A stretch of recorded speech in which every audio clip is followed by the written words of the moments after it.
গত 20 আগস্ট এই সদরে একটা হত্যাকাণ্ডের ঘটনা ঘটে।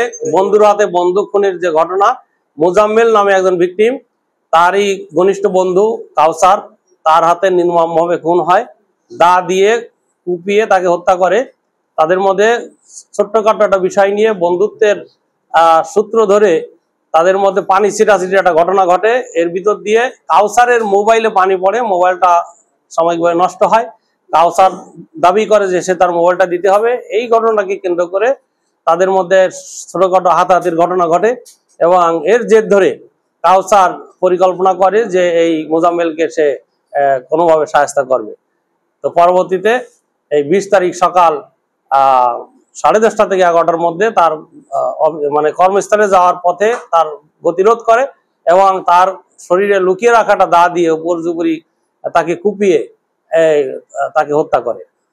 এই মামলা আমরা ছায়া তদন্ত করি এবং পরবর্তীতে পিবিআই আমরা এই মামলাটি অধিগ্রহণ করছি এবং এই দুইজন আসামি এজার নামে তাদেরকে আমরা গ্রেপ্তার করছি 21 তারিখ। 1 নম্বর এজার নামে আসামি যিনি কাউসার, তাকে কুমিল্লা থেকে গ্রেপ্তার করি 21 তারিখ ভোর 4টায় এবং রাকিবকে আমরা ঢাকার যাত্রাবাড়ি থেকে 21 তারিখ বিকাল 4টার দিকে গ্রেপ্তার করি।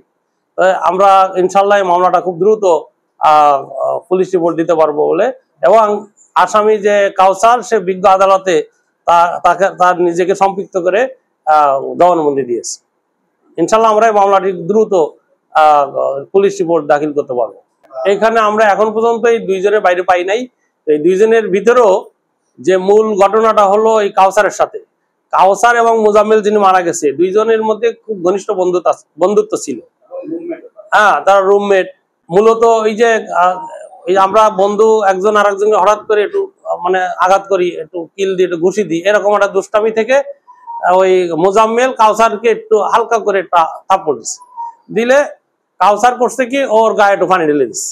পানি ঢেলে দেওয়ার পরে এইবার মোজাম্মেল করছে কি পাশের তার দোকানে গিয়ে সে 2 লিটার একটা পানির বোতল এনে ওর আবার গায়ে ঢেলে দিচ্ছে। ওই একদিনেরই ঘটনা।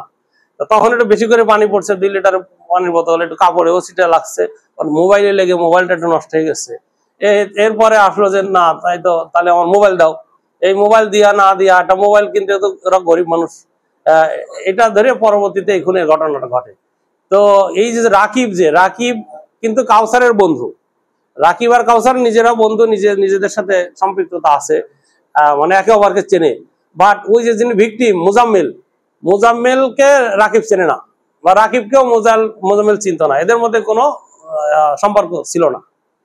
ফলে রাকিবের যে ভূমিকা, এটা আমাদের গভীরভাবে তদন্ত করে দেখতে হবে যে সে ওই পরিকল্পনার কোনো পার্ট ছিল কিনা, না এটা কাকতালীয় ভাবে কোনো ঘটনা, এটা আমরা তদন্ত বের করে নেব।